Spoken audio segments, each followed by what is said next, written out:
আজকের class 10-এর lesson 2 fable কবিতায় কবি র্যালফ ওয়াল্ডো ইমারসনের লেখা কবিতার লাইনের প্রত্যেকটি বাংলা মানে সঙ্গে ব্যাখ্যা দিয়ে বুঝিয়ে দেওয়া হবে। তো welcome back to my YouTube channel future vision 2.0। আজকে আমি তোমাদের সঙ্গে অনুপ। যারা আজকে ক্লাসে নতুন এসছো তারা অবশ্যই চ্যানেলটিকে সাবস্ক্রাইব করবে এবং পাশে থাকা বেল আইকনটি অন করে রাখবে, এবং যারা আগে থেকে সাবস্ক্রাইব করে রেখেছে তাদেরকে অসংখ্য অসংখ্য ধন্যবাদ। চলো ক্লাসটা শুরু করা যাক। ফেবেল ফেবেল কথার অর্থ হচ্ছে উপকথা বা নীতিগল্প বা লোককথা, যা বলতে পারি। এই গল্পের মধ্য দিয়ে কোনো পশু পাখি বা কোনো জড় পদার্থকে তুলে ধরা হয় চরিত্র হিসেবে এবং শেষে একটি নৈতিক শিক্ষা প্রদান করা হয়। এখানেও তেমন কবি র্যালফ ওয়াল্ডো ইমারসন এই কবিতার শেষে একটি নৈতিক শিক্ষা প্রদান করেছেন এবং ছাত্রছাত্রীদের বার্তা দিয়েছেন। তো চলো আমরা শুরু করি, দিলে বুঝতে পারবো কবি কী আমাদেরকে বার্তা দিয়েছেন।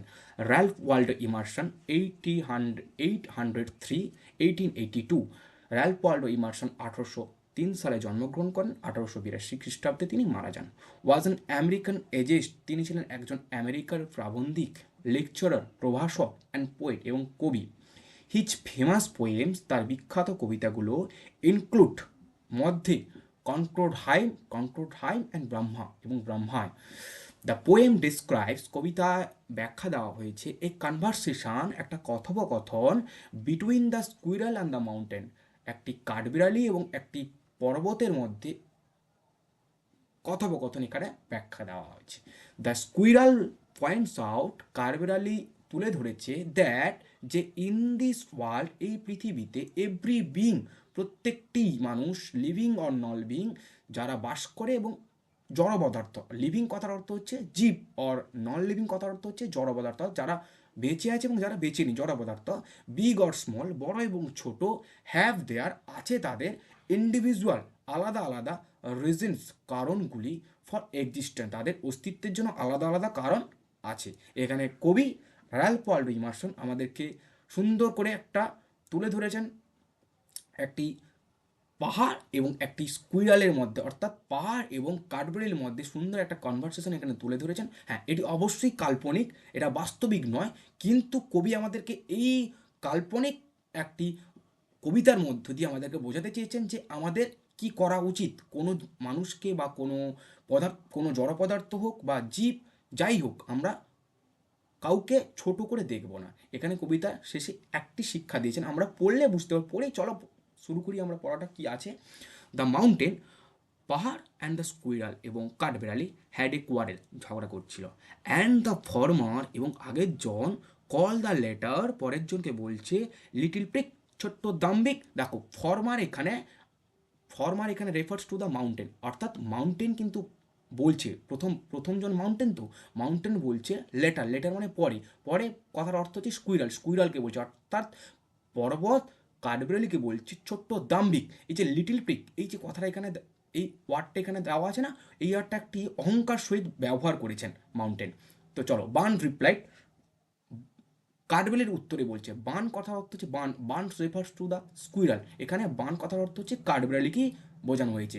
কাঠবেড়ালের উত্তরে বলছে, ইউ আর ডাউটলেসলি ভেরি বিগ, তুমি নিঃসন্দেহে খুব বড়, but all sorts of thing, কিন্তু সমস্ত ধরনের জিনিস, অ্যান্ড ওয়েদার, আবহাওয়া, মাস্ট বি টেকেন, অবশ্যই নিতে হবে, ইন টুগেদার, একসঙ্গে, টু মেক আপ এ ইয়ার, একটা বছর তৈরি করতে, অ্যান্ড স্পেয়ার, এবং একটা গোলক ধাঁধা, অ্যান্ড আই থিঙ্ক, এবং আমার মনে হয়, ইট নো ডিসগ্রেস, এটা অসম্মানের নয়, টু অকুপাই মাই প্লেস, আমি আমার জায়গা থেকে, এটা অসম্মানের নয়, যে অবশ্যই একটা আবহাওয়া এবং সমস্ত জিনিস আমাদেরকে অবশ্যই একসঙ্গে নিতে হবে যদি আমরা একটা বছর এবং একটা গোলন্দাদা তৈরি করতে পারি। এটা কাঠবিড়ালির উত্তরে বলছে।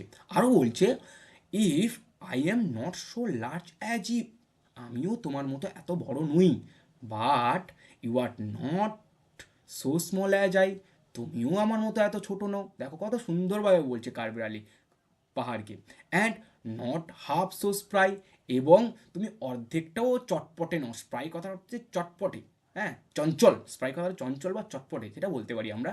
তুমি অর্ধেকও আমার মতো চটপটে বা চঞ্চল নও। কি সুন্দর বলছে কারবাইলে। তারপর বলছে দেখো, আই উইল নট ডিনাই, আমি অস্বীকার করবো না, ডিনাই কথার অর্থ হচ্ছে অস্বীকার, আমি অস্বীকার করবো না, ইউ মেক, তুমি তৈরি করো, a very pretty squirrel track, একটা খুব সুন্দর কাঠবেড়ালির পথ। দেখো প্রিটি কথার অর্থ হচ্ছে এখানে খুব সুন্দর, প্রিটি কথার অর্থ হচ্ছে সুন্দর, আর স্কুইরাল ট্র্যাক মানে কাঠবিড়ালির পথ। তুমি সুন্দর একটি কাঠবিড়ালির পথ তৈরি করো। কাঠবিড়ালি কিন্তু এটা অস্বীকার করছে না যে পাহাড় বা পর্বত সুন্দর একটা কাঠবিড়ালির পথ তৈরি করে দেয়। তারপর বলছি দেখো, ট্যালেন্টস ডিফার, প্রতিভা আলাদা আলাদা। অল ইজ ওয়েল, সমস্ত কিছু ভালোভাবে নিতে হবে। অ্যান্ড ওয়াইজলি পুট, জ্ঞানের সহিত নিতে হবে। If I can not carry forest, যদি আমিও বহন করতে পারি না জঙ্গল, অন মাই ব্যাক, আমার পেছনে, আমার, যদিও আমি আমার পেছনে জঙ্গল বহন করতে পারি না, neither can you crack a nut, তুমিও আমার মতো বাদাম ফাটাতে পারো না। ক্র্যাক মানে ফাটানো বা ভাঙানো, বা ভাঙা যা বলতে পারি, নাট মানে বাদাম, তুমিও আমার মতো বাদাম ভাঙতে পারো না। কাঠবিড়ালি এখানে একটা সুন্দর কথা বলেছে, দেখো একটা সুন্দর আমাদেরকে মেসেজ দিয়েছে কাঠবিড়ালি, যে কোনো জিনিসকে আমরা ছোটোভাবে দেখো না, সবারই অধিকার আছে পৃথিবীতে বসবাসের জন্য, অর্থাৎ সবারই অস্তিত্ব আছে। কবি বলেছিলেন না ওই আমাদের সংক্ষিপ্ততে, এক্সিস্টেন্স অর্থাৎ অস্তিত্ব, সবারই অস্তিত্ব আমাদের আছে।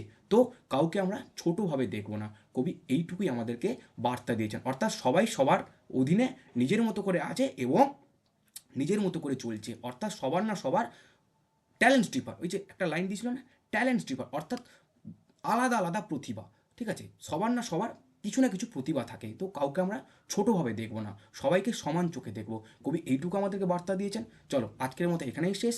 ভালো লাগলে অবশ্যই লাইক কমেন্ট শেয়ার অবশ্যই করো। তো আজকের মতো ক্লাস এখানেই শেষ, আবার পরের ক্লাসের জন্য রেডি থাকো, আবার পরের ক্লাস আসবে। Thank you so much.